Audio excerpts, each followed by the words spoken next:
Little girl makes desperate emergency call to the wrong man. Minutes later, a CEO arrives at her house. If you enjoyed this story, subscribe to the channel and type "love" in the comments. A beautiful piece of good news may come your way very soon. And don't forget to tell us where you're watching from. Marcus Richardson had built his empire on cold calculations and ruthless decisions. At 43, he commanded boardrooms with the same precision he'd once used to climb from nothing to everything.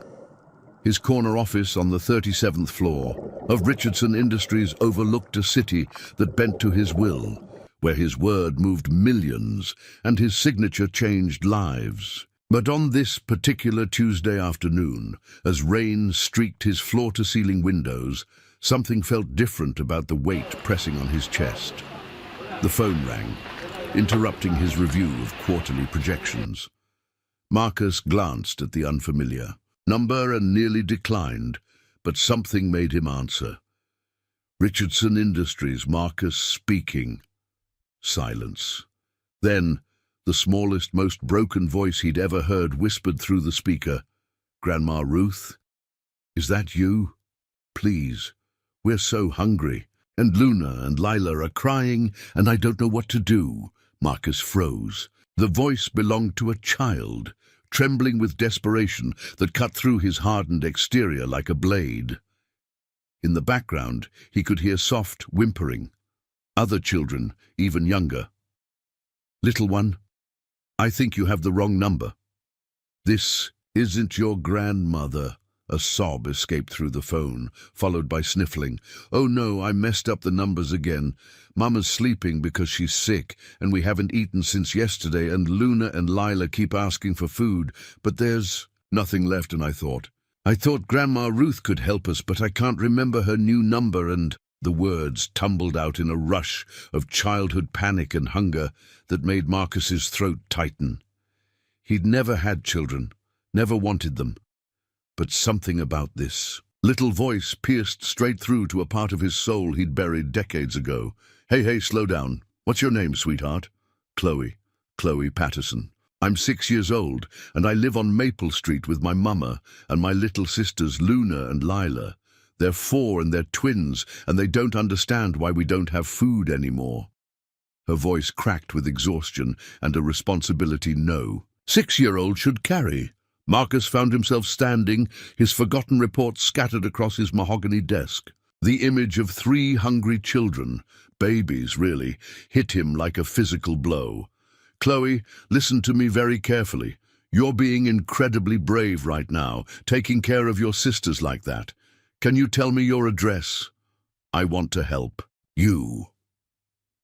Through her tears, Chloe recited an address in Riverside Heights, a neighborhood Marcus knew existed but had never visited. The address was oddly familiar, though. He realized it was only 3 blocks from where his grandmother had lived, when he was a child, in the same struggling neighborhood where a stranger had once helped them when they had nothing. As she spoke, something shifted in his chest, a warmth he hadn't felt since childhood, spreading through his ribcage like sunrise breaking over frozen ground. "Chloe, I need you to stay right there with your mama and sisters, okay? I'm coming to help you. Can you do that for me?" His voice had gentled to a tone he didn't recognize as his own. You're really coming? But you don't even know us, and Luna keeps asking for cookies, and Lila wants her favorite crackers, but we don't have any, and..." Fresh tears interrupted her words. "I'm bringing food, sweetheart. Cookies and crackers and everything else you need. Sometimes strangers become the most important people in our lives, little one. I'll be there soon." After hanging up, Marcus stared at his phone for a long moment. 3 children, 3 hungry babies, whose mother was too sick to care for them, relying on a 6-year-old to be their protector. His assistant knocked and entered, ready to brief him on the Henderson acquisition, but he waved her away. Something inexplicable was pulling him toward Riverside Heights, toward children whose desperate call had somehow found its way to his private line through what could only be called divine intervention. Within minutes, Marcus was in his black Mercedes, his driver confused by the unusual destination. As they navigated away from the gleaming towers of downtown toward the worn streets of Riverside Heights, Marcus felt his carefully constructed world tilting on its axis. He called his assistant again. "Sarah, I need you to contact Giovanni's Market, their premium location. I want them to prepare an emergency food delivery to 247 Maple Street. Everything a family with young children would need for at least 2 weeks. Charge it to my personal account and have them there in 30 minutes. The neighborhood that unfolded beyond his bulletproof windows told stories of struggle he'd forgotten existed. Small houses with peeling paint sat behind chain link fences, their yards filled with children's toys that had seen better days. Working families who counted every dollar and prayed for every blessing lived here, and Marcus realized he was about to step into a world where his net worth meant nothing, but his heart might mean everything. As they pulled up to 247 Maple Street, Marcus saw a tiny house with a red door that needed repainting, and a small garden where someone had tried to grow vegetables in soil that looked tired. The Mercedes felt obscenely out of place, but Marcus had never been more certain of anything in his life. He approached the front door and knocked gently. Footsteps shuffled inside, and then the door opened to reveal a woman who took his breath away, not because of conventional beauty, though she was lovely, but because of the strength radiating from exhausted blue eyes that had seen too much hardship but hadn't given up hope. Catherine Patterson stood before him in worn jeans and a faded sweater, her blonde hair pulled back in a messy ponytail, dark circles under her eyes, speaking of sleepless nights and endless worry. Behind her, Marcus could see 3 small blonde heads peeking around her legs, Chloe and 2 identical little girls with the same green eyes, all watching him with a mixture of curiosity and wariness. "Can I help you?" Catherine asked, confusion evident as she took in his expensive suit and the luxury car gleaming in her driveway. Before Marcus could answer, Chloe stepped forward. "Mama, this is the nice man I called by accident. He said he was coming to help us and Luna and Lila." Catherine's hand flew to her mouth, embarrassment and protective instinct warring across her features. "Oh my God, I'm so sorry. She's been trying to call her grandmother, but the number changed, and we've been having a difficult time lately, and she was just scared and trying to help her sisters." Tears filled her eyes as the situation's enormity hit her. Marcus felt something crack open inside his chest, a wall he'd built brick by brick over 43 years, crumbling in the face of this family's quiet courage. "Mrs. Patterson, may I come in? I think we need to talk." Catherine hesitated for only a moment before stepping back to let Marcus enter her home. The living room was small but immaculately clean, furnished with pieces that had clearly been collected over years rather than purchased as a set. Children's books lined makeshift shelves, and artwork from 3 little artists covered every available surface. Everything spoke of love, stretching limited resources as far as they could go. Luna and Lila, the 4-year-old twins, hung back shyly behind their mother, their identical faces marked by the hollow-eyed look of children who'd been hungry too long. They were painfully thin, their blonde curls limp, and their usual childhood energy dimmed by malnutrition. "Please sit down," Catherine offered, gesturing toward a well-worn couch covered with a handmade quilt. "I need to apologize again for Chloe bothering you. She's been trying to reach her grandmother for days, and I've been." She trailed off, unwilling to burden a stranger with their troubles. Marcus settled onto the couch, noting how all 3 girls hovered near their mother like protective little shadows. "She didn't bother me, Mrs. Patterson." She sounded scared, and said her sisters were hungry, and that concerns me deeply. "May I ask what's been happening?" Catherine's composure cracked slightly. She gathered Luna and Lila onto her lap while Chloe pressed against her side, the family forming a protective circle. "I lost my job 3 weeks ago. The restaurant where I worked closed Sunday and I've been trying everywhere, but with 3 children, she gestured helplessly. Childcare costs more than most jobs pay. We've been living on savings, but that ran out 5 days ago.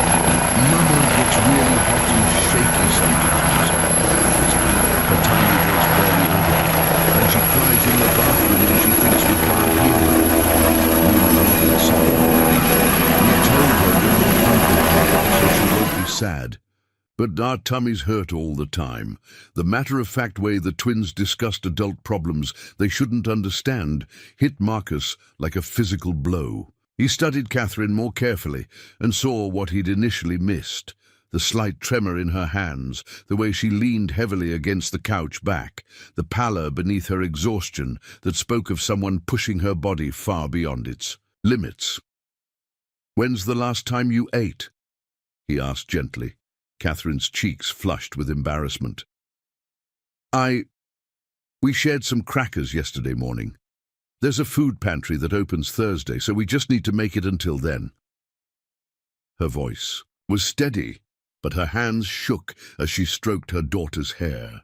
The casual way she mentioned going without food for over a day while trying to shield 3 children from starvation hit Marcus like a sledgehammer.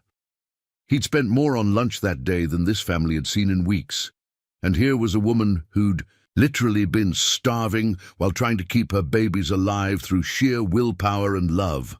A knock at the door interrupted his thoughts. "That should be the food delivery," Marcus said, standing. "I took the liberty of ordering some groceries." Catherine started to protest, but Luna perked up at the word food, and Lila's stomach chose that moment to rumble audibly. The hope that flickered across 3 little faces made any argument impossible. Marcus opened the door to find delivery workers with bags and boxes, enough food to stock a small store. As they carried everything to the kitchen, Chloe's eyes grew, wide with wonder, and the twins clung to their mother in disbelief. "Is this real, Mama?" Luna whispered. "Is all this food really for us?" Catherine couldn't speak, tears flowing freely as Marcus directed the workers to fill her empty refrigerator and cupboards. When they finished, her kitchen looked like a grocery store commercial. Fresh fruits and vegetables, milk and eggs, bread and cereal, snacks for the children, and enough supplies to last weeks. "I don't understand," Catherine managed when the delivery workers left. "This must have cost." "It cost nothing compared to what it means," Marcus interrupted gently. "Catherine, 24 years ago I was 8 years old, living with my grandmother after my parents died. We were so poor we ate cereal for dinner most nights. A stranger helped us once, really helped us, and it changed everything. I've been successful beyond my wildest dreams, but I've never had the chance to pay that kindness forward, until today." Chloe tugged on his jacket.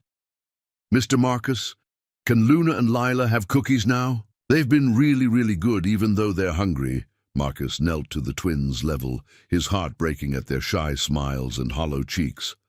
"They can have anything they want, sweetheart. Why don't you show them all the good things we brought?" As the girls explored their suddenly full kitchen with the reverent wonder of children witnessing a miracle, Marcus found himself watching Catherine with growing concern, something else, an attraction that caught him completely off guard. Even exhausted and stressed, she possessed a natural beauty and inner strength that drew him like a magnet. "You have remarkable daughters," he said softly. Chloe's maturity, the way the twins support each other, the love between all of you, that doesn't happen by accident. That's the result of exceptional mothering under impossible circumstances. Catherine wiped her tears, struggling to maintain composure. "They're everything to me. I would do anything, give up anything to protect them when their father left." She took a shaky breath. "I promised them they would always have me, always have love, even if we didn't have anything else." Marcus felt something shift permanently in his chest. This wasn't just attraction. This was recognition of something he'd been searching for his entire life without knowing it. A family built on love instead of obligation, strength instead of wealth, hope instead of cynicism. What would it take, he asked carefully, to make sure they never have to be hungry again?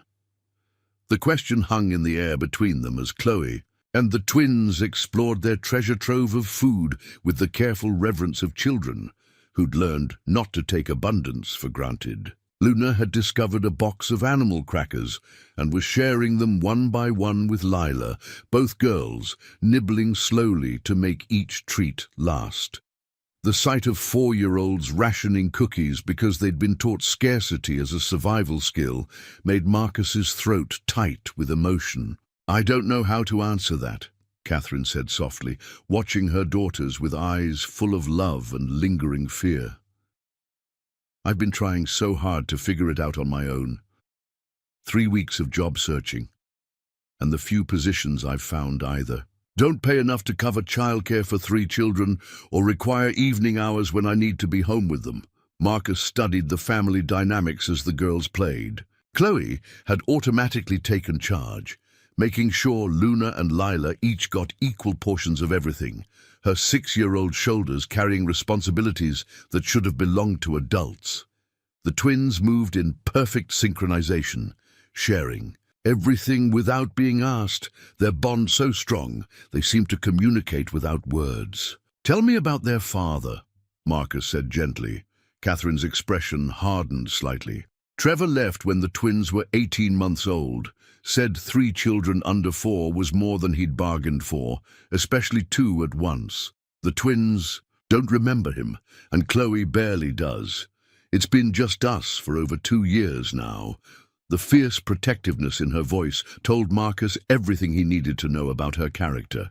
She wasn't looking for someone to rescue her. She was a fighter who'd been knocked down by circumstances beyond her control, but hadn't given up.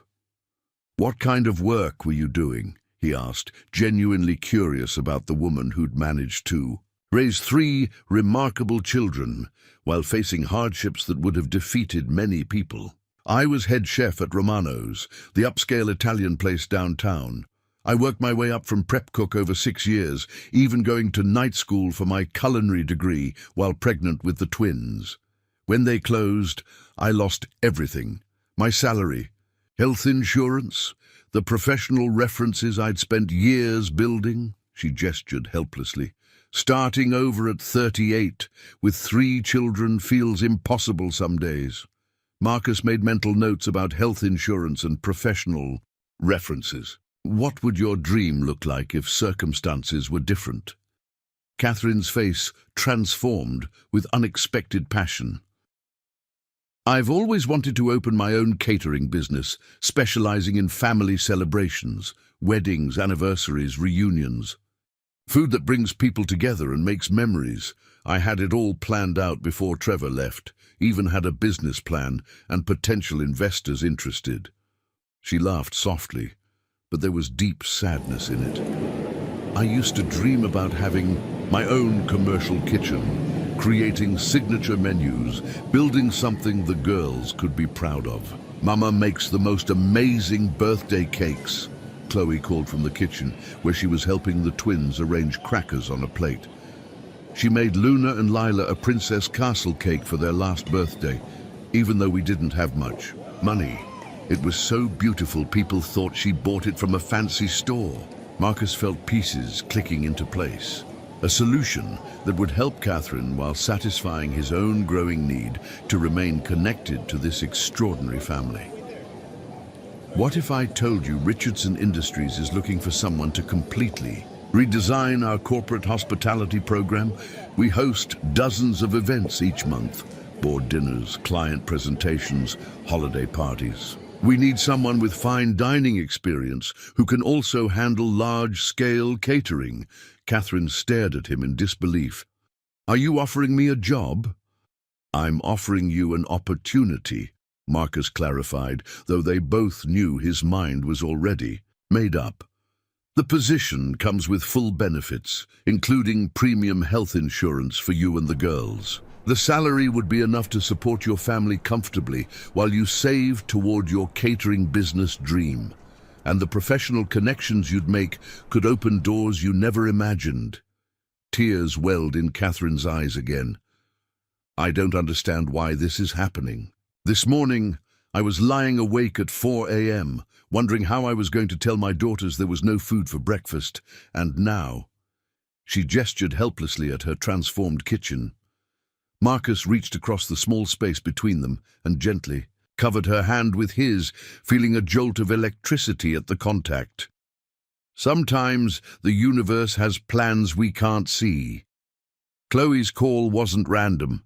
It was exactly what all four of us needed.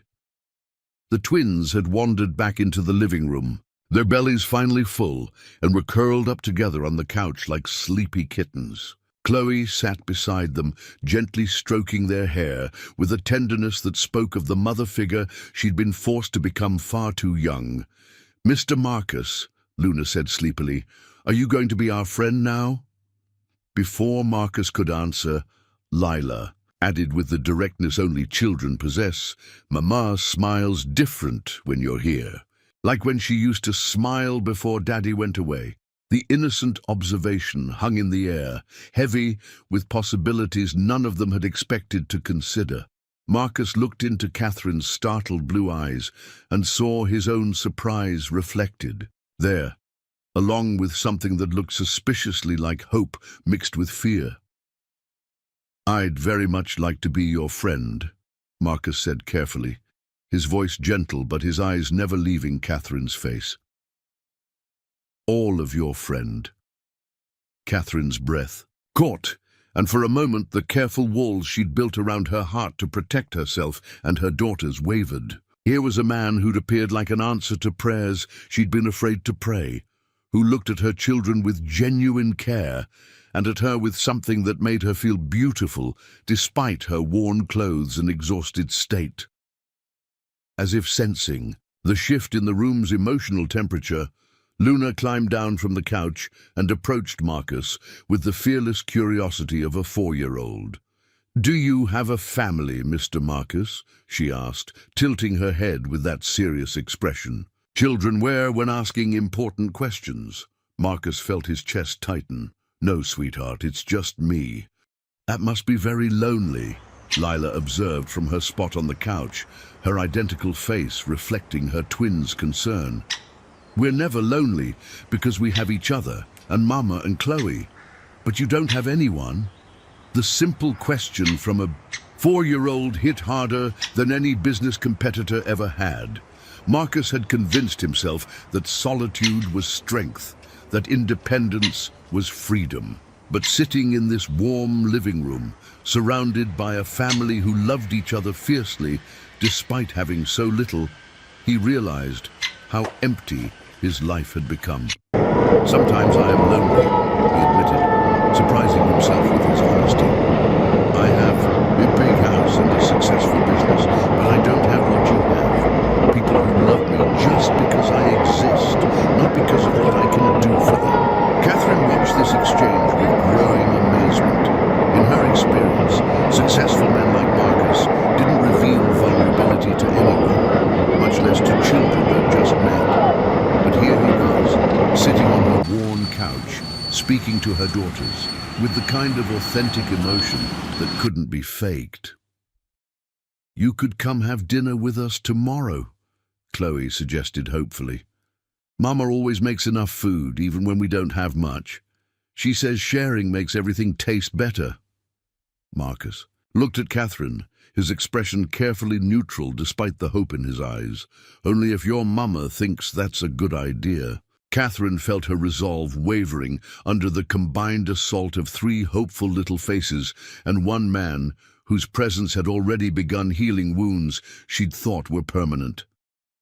I suppose that would be okay, if you really want to." "More than okay," Marcus said softly. "It sounds perfect." Luna had settled herself comfortably against Marcus's leg, treating him with the immediate acceptance children reserve for people their instincts trust completely. "Will you read us a story?" she asked, pointing to the stack of library books on the coffee table. "Mama's voice gets all scratchy when she's tired, but yours sounds strong." Catherine started to protest that they shouldn't impose further, but Marcus was already reaching for the books. "I'd love to. What's your favorite?" "The one about the princess who saves herself," Lila exclaimed, bouncing slightly on the couch. "She doesn't need a prince because she's brave and smart, and she figures everything out on her own." Marcus found the book, a story about a princess who used her intelligence and courage to save her kingdom, and began reading in a rich, warm voice that immediately captivated all three girls. Catherine found herself relaxing for the first time in weeks, watching this powerful businessman transform into someone gentle and nurturing as he brought the story to life with different voices for each character. As he read, Catherine noticed details that spoke to his character. The way he automatically adjusted his position so Luna could see the pictures better. How he paused to explain unfamiliar words without making Chloe feel childish for not knowing them. The genuine delight in his expression when the twins giggled. And his funny voices for the animal characters. When the story ended, Luna was fast asleep against his side, and Lila was fighting to keep her eyes open. Chloe, ever the responsible big sister, gently shook her twins awake. "Come on, sleepyheads, time for bed." "Will Mr. Marcus tuck us in?" Lila asked drowsily. Catherine felt panic flutter in her chest. This was moving too fast, getting too intimate. These children had already been abandoned by one father figure, and she couldn't bear to watch them get attached to someone who might disappear when the novelty wore off. But Marcus seemed to understand her hesitation. "How about I say good night from here, and then your mama can do the tucking in like always," he suggested gently. "That's a special job for mamas."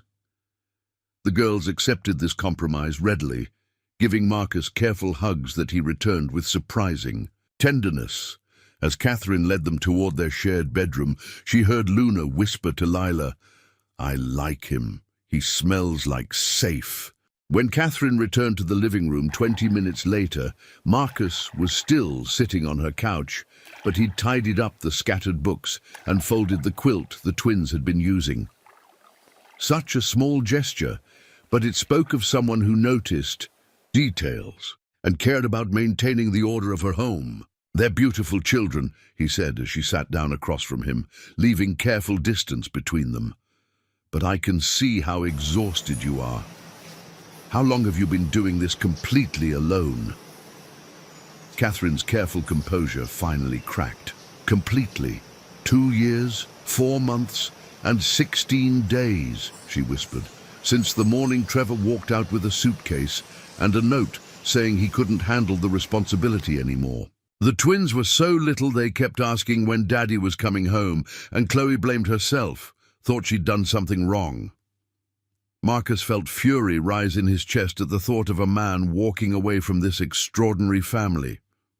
That was his loss and his failure, not yours or theirs. "Some days I believe that," Catherine admitted. "Other days, like today before you called, I wonder if I'm failing them. If they'd be better off with someone who could provide for them properly, who didn't have to choose between electricity and groceries." "Catherine?" Marcus's voice was firm but gentle. "Look at your daughters, really look at them. They're polite, kind, intelligent, generous with each other, and absolutely devoted to you. Children don't develop those qualities by accident. That's the result of exceptional parenting under impossible circumstances." Tears she'd been holding back for weeks finally came in earnest. "I just love them so much, and I'm so scared I'm not enough, that my love isn't enough to protect them from everything they're missing."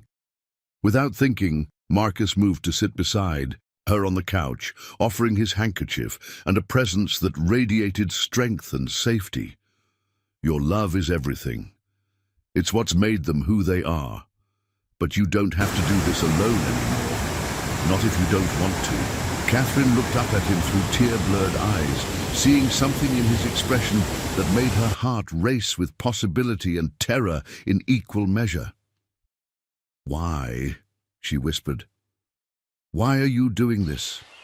You could have anyone, anything. Why us?" Marcus was quiet for a long moment, struggling to find words for feelings he'd never experienced. Because, for the first time in my adult life, I feel useful for something that actually matters.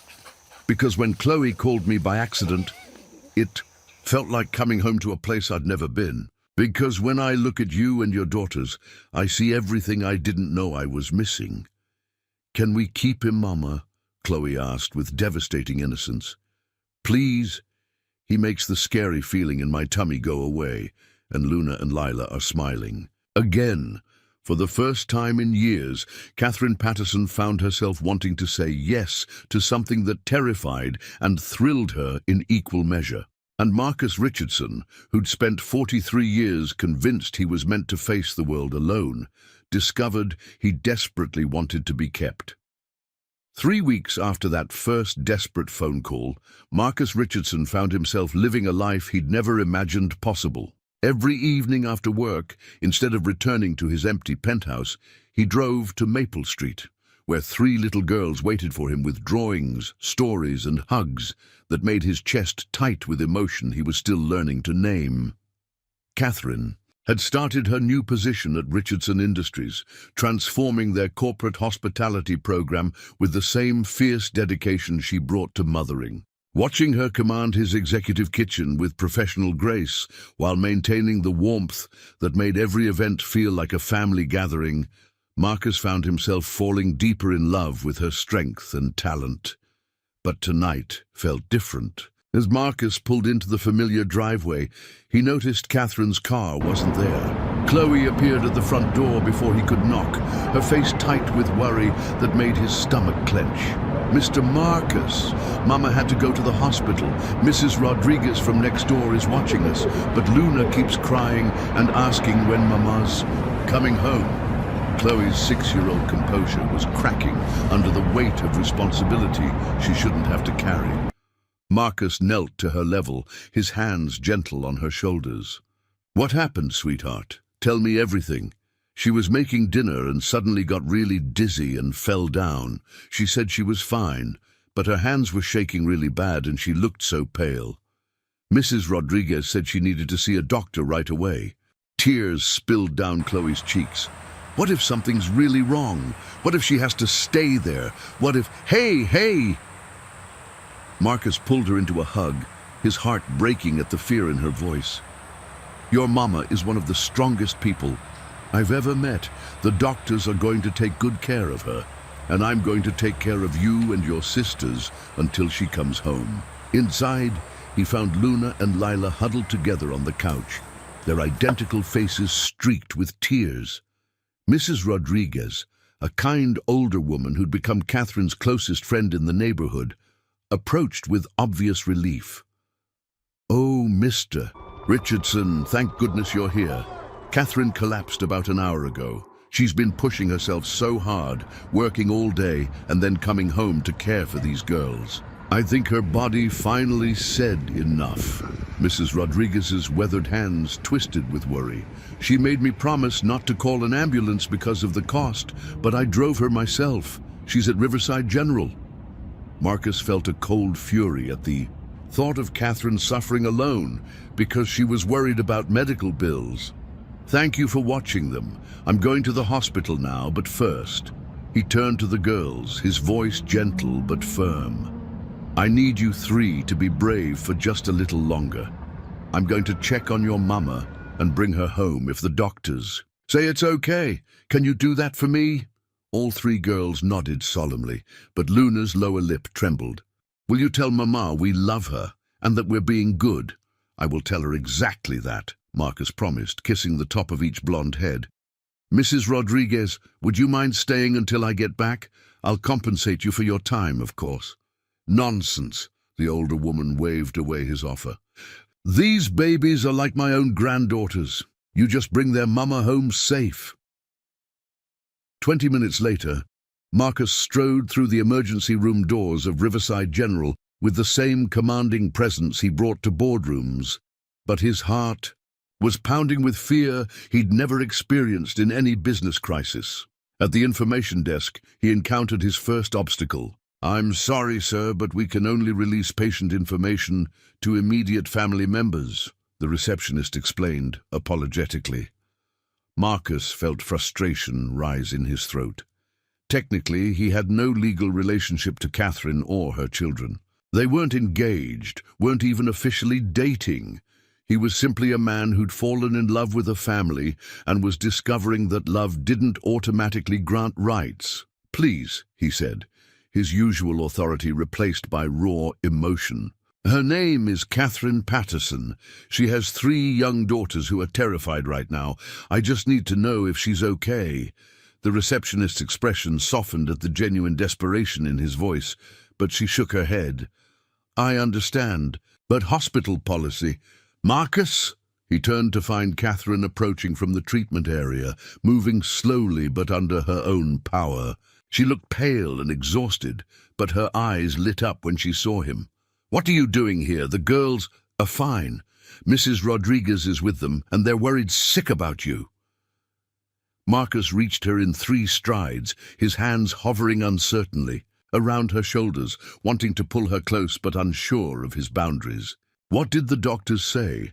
Catherine's composure crumbled slightly. "Severe dehydration, low blood sugar, exhaustion. Apparently, I've been running on fumes longer than I realized." She looked down at her hands, shame coloring her voice. "I've been so focused on making sure the girls ate properly that I wasn't taking care of myself." Marcus felt something fierce and protective surge through his chest. "Catherine, you can't pour from an empty cup. Those girls need their mama healthy." "I know. The doctor gave me IV fluids and wants me to follow up with my regular physician, but—" She gestured helplessly. "The bills for tonight alone will take months to pay off, and if I need more tests or treatment—" Marcus made a decision that felt as natural as breathing. "You don't need to worry about that. I'm taking care of it." Catherine's head snapped up, her blue eyes flashing with a pride that reminded him why he'd fallen in love with her strength. "Marcus, no, I can't let you—" "Yes, you can." His voice was gentle but implacable. "Catherine, I love you. I love your daughters. When someone you love is hurting, you help them. It's that simple." The words hung between them in the fluorescent-lit hallway, the first time either of them had spoken the truth they'd both been feeling for weeks. Catherine's eyes filled with tears, but her expression remained conflicted. "You barely know us," she whispered. 3 weeks isn't enough time to know if what you're feeling is real or just novelty." Marcus cupped her face gently in his hands, his thumbs brushing away tears that had started to fall. "Catherine, I've spent 43 years knowing exactly who I was and what I wanted. I built an empire, commanded respect, accumulated wealth that most people can only dream of. But I never knew what it felt like to come home until I walked into your living room. I never knew what it meant to be needed until Chloe called me by accident. And I never knew what love actually was until I watched you fight for your daughters with nothing but courage and determination." A sob escaped her throat. "I'm so scared, Marcus. Not just about money or my health, but about this, about us. The girls have already been abandoned once, and if you decide this is too much, too complicated—" "I'm not going anywhere," Marcus said firmly. "Not unless you tell me to leave. And even then, I'd probably just sit in my car outside your house hoping you'd change your mind." Despite everything, Catherine laughed through her tears. "That's slightly stalkerish." "Desperate times," Marcus replied with a small smile. "Now, can we please go home? 3 little girls are waiting for their mama, and I promised them I'd bring you back safe." As they walked toward the exit together, Catherine leaning slightly against his side for support, she was finally allowing herself to accept. Neither of them noticed the hospital chaplain watching from near the nurse's station with a satisfied smile, as if he'd witnessed something he'd been quietly orchestrating all along. 2 months into their new routine, Marcus thought he'd found his rhythm in this complicated dance of becoming part of a ready-made family. He'd moved his home office to the Richardson Industries building so he could leave work earlier, spending every evening on Maple Street helping with homework, reading bedtime stories, and falling deeper in love with Catherine and her daughters. The girls had bloomed under the security of regular meals, stable routine, and the presence of a man who treated them with genuine affection. Luna and Lila had started calling him Mr. Daddy Marcus, while Chloe, more protective of her mother's heart, maintained careful distance even as she clearly adored him. But on this rainy Tuesday evening, Marcus arrived to find chaos instead of the usual warm welcome. Chloe met him at the door with tear-streaked cheeks and news that made his blood run cold. "He came back," she whispered, glancing nervously toward the kitchen where angry voices could be heard. "The man who used to live here. He's yelling at Mama, and the twins are scared and hiding in their room." Through the kitchen doorway, Marcus could see Catherine facing off against a man he immediately recognized as Trevor, the father who'd abandoned this family when they needed him most. Trevor was shorter than Marcus had imagined, with the kind of weak chin and shifting eyes that spoke of someone who blamed others for his failures. But what made Marcus's hands clench into fists was the aggressive way he was leaning over Catherine, his voice loud enough to frighten children. "Think you can just replace me with some rich guy and pretend I don't exist? Those are my kids too, Catherine. I have rights." Catherine's voice was controlled, but Marcus could hear the strain underneath. "You gave up your rights when you walked out, Trevor. You haven't called, written, or sent a single dollar of support in over 2 years. You don't get to show up now and disrupt their lives. I was going through a hard time. I needed space to figure things out. That doesn't mean I stopped being their father." Trevor's voice turned wheedling, manipulative. "Come on, Cat. We were good together once. We could be good again. I've changed. I've got my act together now." Marcus stepped into the kitchen doorway, his presence immediately shifting the room's energy. Trevor looked up, and Marcus saw recognition flicker across his face. He knew exactly who Marcus was, probably had been watching and planning this confrontation. "Mr. Patterson, I presume," Marcus said evenly, his voice carrying the kind of quiet authority that made grown men reconsider their life choices. "I think it's time for you to leave." Trevor's face flushed with anger and embarrassment. "And who the hell are you to tell me to leave? This is my family, my house." "Actually, it's Catherine's house," Marcus interrupted calmly. "Her name is on the lease, and these children have been legally abandoned by you for over 2 years. You have no claim here. I'm their father," Trevor snarled, stepping closer to Marcus with false bravado. "No matter how much money you throw around, that doesn't change. Blood is blood." Marcus felt rage build in his chest, not the cold, calculating anger he used in business, but something primal and protective that threatened to override his usual control. Being a father isn't about biology, Trevor. It's about showing up. It's about 3 a.m. fevers and homework help and bedtime stories. It's about putting 3 little girls' needs before your own comfort. You're not a father. You're just a sperm. A donor with delusions of importance. Trevor's face went red, and he took another step forward. "You think you can just buy your way into my family? You think throwing money around makes you better than me?" "No," Marcus said quietly, his voice deadly calm. "What makes me better than you is that I've never once made those little girls cry by walking away from them. What makes me better is that I know their favorite bedtime stories, their food allergies, what makes them laugh and what scares them at night. What makes me better is that when Luna has nightmares, she calls for me now, not you, because I'm here, Trevor. I show up." Catherine had been watching this exchange with growing amazement. She'd never had anyone defend her and her daughters with such fierce protectiveness, such unwavering certainty that they were worth fighting for. "This isn't over," Trevor snarled, backing down but trying to save face. "I'm getting a lawyer. I'm..." Getting custody. These are my kids, and some rich bastard isn't going to steal them from me. By all means, get a lawyer, Marcus replied smoothly. I look forward to explaining to a judge why you abandoned 3 children for 2 years and only returned when you discovered their mother was involved with someone successful. I'm sure the court will be very interested in your sudden parental instincts. After Trevor stormed out, slamming the door behind him, Catherine collapsed into a kitchen chair, her hands shaking with adrenaline and fear. He means it, Marcus. He'll try to take them. He's vindictive enough to put the girls through a custody battle just to hurt me. Marcus knelt beside her chair, taking her trembling hands in his steady ones. He can try. But Catherine, I've been thinking about this for weeks, and tonight just confirmed what I already knew. He took a deep breath, his voice soft but certain. Marry me. Catherine's eyes went wide with shock. What? Marry me.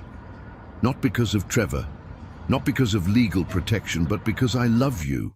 I love your daughters. I want to legally adopt them, give them my name, make sure no one can ever threaten their security again. Marcus's voice grew stronger, more confident. I want to wake up every morning knowing I get to be part of this family for the rest of my life. Tears streamed down Catherine's face. Marcus, it's too much. You don't have to sacrifice your freedom just to protect us. Sacrifice? Marcus laughed, the sound full of genuine joy. Catherine, you've given me everything I never knew I wanted. A home that feels like love instead of just expensive furniture. Children who hug me like I matter. A woman whose strength and courage inspire me to be better than I ever thought I could be. Marrying you wouldn't be sacrifice. It would be the smartest decision I've ever made. From the doorway came a small gasp. They turned to find all 3 girls listening, Chloe holding Luna and Lila's hands protectively. Their faces showed hope mixed with the fear of children who'd learned that good things could disappear without warning. Does this mean you'd be our real daddy? Luna asked in a whisper, her 4-year-old heart laid bare. Marcus looked at Catherine, waiting for her answer, his entire future hanging in the balance. And Catherine Patterson, looking into the eyes of the man who'd proven his love through actions rather than words, finally allowed herself to believe in forever again. 6 months later, on a perfect spring morning in the gardens of Richardson Estate, Catherine Patterson was about to become Catherine Richardson in a ceremony that felt orchestrated by heaven itself. The estate's rose garden bloomed in full splendor, as if nature itself was celebrating this union that had transformed 4 lives in ways none of them could have imagined. Marcus stood at the altar his wedding planner had created beneath an arch of white roses and baby's breath, his hands steady despite the overwhelming emotion in his chest.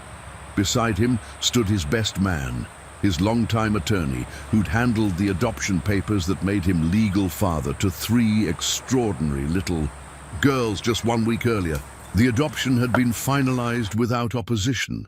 Trevor's threatened custody battle had evaporated when Marcus's legal team presented evidence of abandonment so comprehensive that Trevor's lawyer had advised him to disappear quietly rather than face court. The guests were an intimate gathering of 50 people, Catherine's closest friends, Marcus's business associates who'd become genuine friends, and neighbors from Maple Street who'd watched this love story unfold with the satisfaction of people who believed in happy endings. Mrs. Rodriguez sat in the front row, dabbing at her eyes with a handkerchief, having appointed herself honorary grandmother to the girls. Soft music began, and Marcus's breath caught as the processional started. First came Luna and Lila, now 6 years old, and radiating joy in matching pale pink dresses, scattering rose petals with the serious concentration they brought to all important tasks. Their blonde curls bounced with each step, and their identical smiles could have powered the entire city. Behind them walked Chloe, now 8 and serving as junior maid of honor. She'd grown 3 inches in the past year, her confidence blooming under the security of a father's love and a stable home. Her dress was a deeper shade of pink, and she carried a small bouquet with the dignity of someone who understood the significance of this day for her family's future. Then the music swelled, and Catherine appeared on the arm of her father-in-law. To be Marcus's Uncle Robert, who'd flown in from Seattle and immediately understood why his nephew had fallen so completely for this extraordinary woman. Catherine was radiant in a simple but elegant dress that complemented her natural beauty. Her blonde hair swept up in a style that showcased the diamond earrings Marcus had given her, not for their value, but because they'd belonged to his grandmother, the woman who'd raised him and taught him that real wealth was measured in love.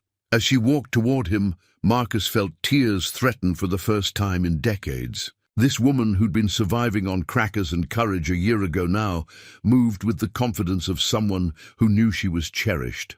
But it wasn't designer clothes or financial security that had transformed her. It was love, pure and simple. Love that had healed wounds, built dreams, and created a family from the pieces of broken hearts.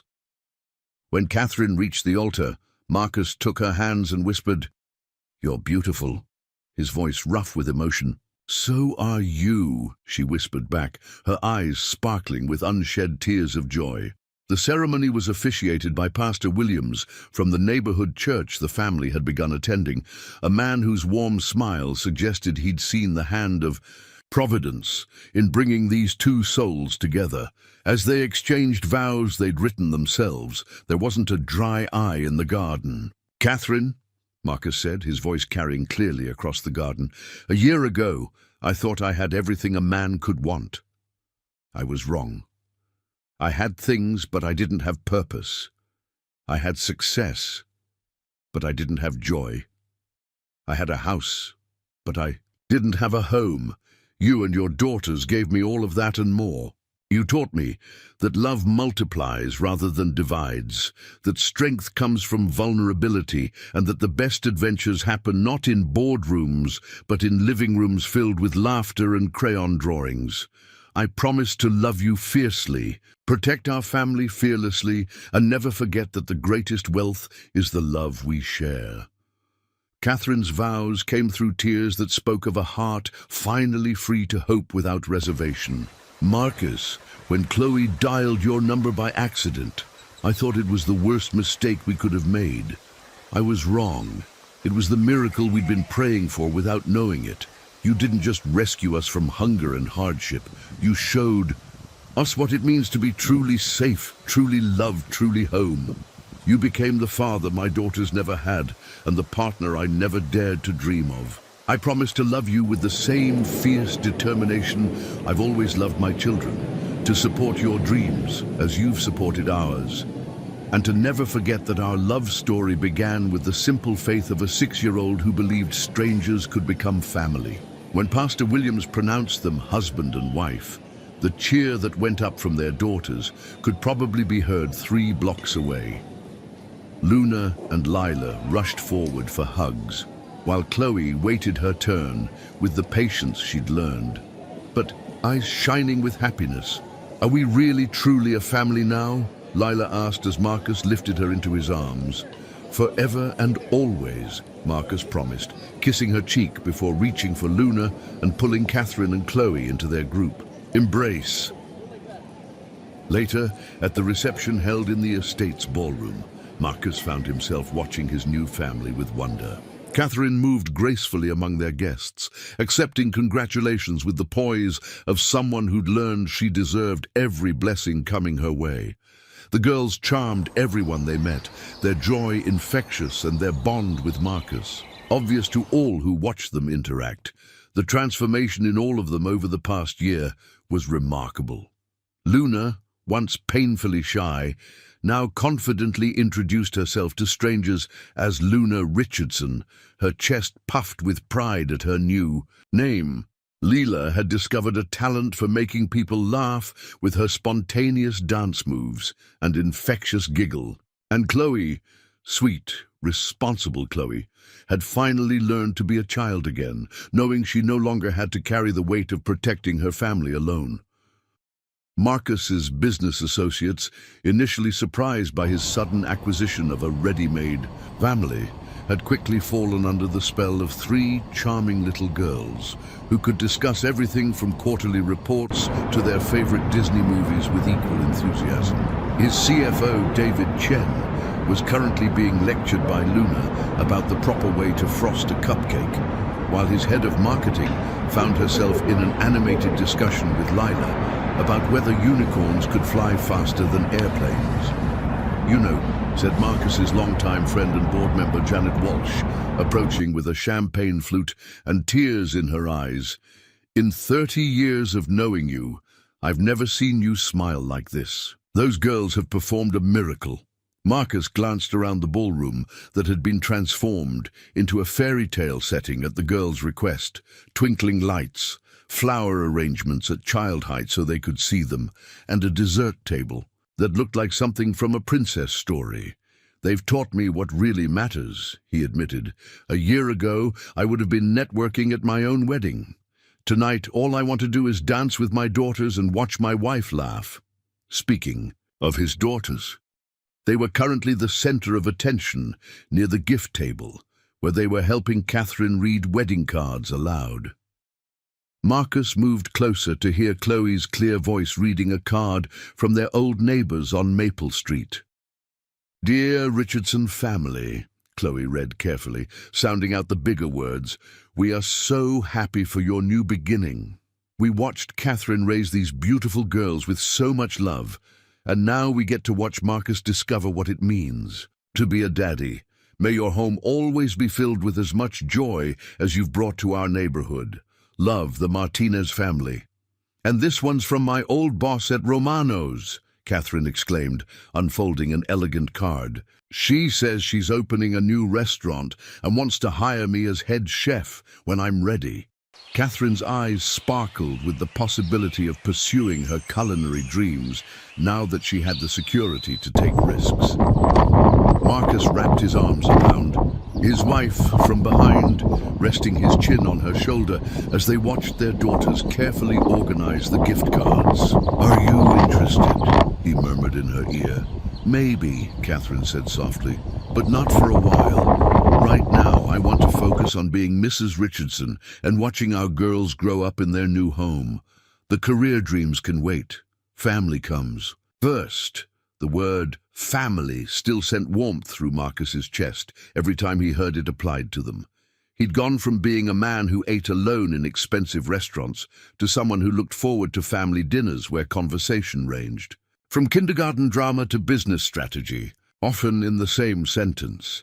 During the father-daughter dance, a new tradition that included all three girls, Marcus held Luna and Lila while Chloe stood between them, all of them swaying to music that felt like a promise of better days ahead. The song was "You'll Be in My Heart" by Phil Collins, chosen by the girls because, as Luna had explained, it's about families that choose each other, like we did. "Daddy," Chloe said softly, still testing out the word she'd finally given herself permission to use, "thank you for keeping us." Marcus's throat tightened with emotion. "Thank you for letting me." "Will you really love us forever?" Lila asked, with the directness of a 6-year-old who'd learned that promises could be broken, even when we're not cute anymore and we get bigger and maybe not as good. Marcus knelt down so he was eye level with all three girls, his voice firm and certain. "I will love you when you're teenagers and think I'm embarrassing. I will love you when you go to college and don't call home enough. I will love you when you get married and have children of your own. I will love you forever and always, no matter what, because that's what daddies do." The twins threw their arms around his neck with the fierce love of children who'd finally found their safe harbor, while Chloe blinked back tears that sparkled, with hope instead of fear for the first time in years. As the evening progressed, Marcus found himself in conversation with Pastor Williams, who'd performed their ceremony with the warmth of someone who truly understood the sacred nature of creating family. "You know," the pastor said, watching Catherine teaching some of the older guests a simple dance the girls had choreographed. In all my years of performing weddings, I've rarely seen such obvious divine intervention. That phone call wasn't an accident. It was an appointment that was always meant to be. Marcus nodded, thinking about the impossible series of coincidences that had brought them together. I used to think successful people made their own luck. Now I think luck sometimes comes disguised as wrong numbers and desperate 6-year-olds. And sometimes, Pastor Williams added with a knowing smile, it comes disguised as hearts that are finally ready to receive the blessings they've been waiting for their whole lives. Near midnight, after the last guests had departed and the girls had been tucked into their new beds in the mansion they now called home, Marcus and Catherine found themselves in the kitchen of all places, sharing leftover wedding cake and talking softly about the perfect day they'd just experienced. "I keep thinking I'm going to wake up," Catherine confessed, still in her wedding dress, but with her shoes kicked off and her hair coming loose from its elaborate style. "This all feels too good to be real sometimes." Marcus reached across the kitchen island to take her hand, his wedding ring catching the light, a simple band that matched hers, chosen for its symbolism rather than its expense. "It's real. We're real.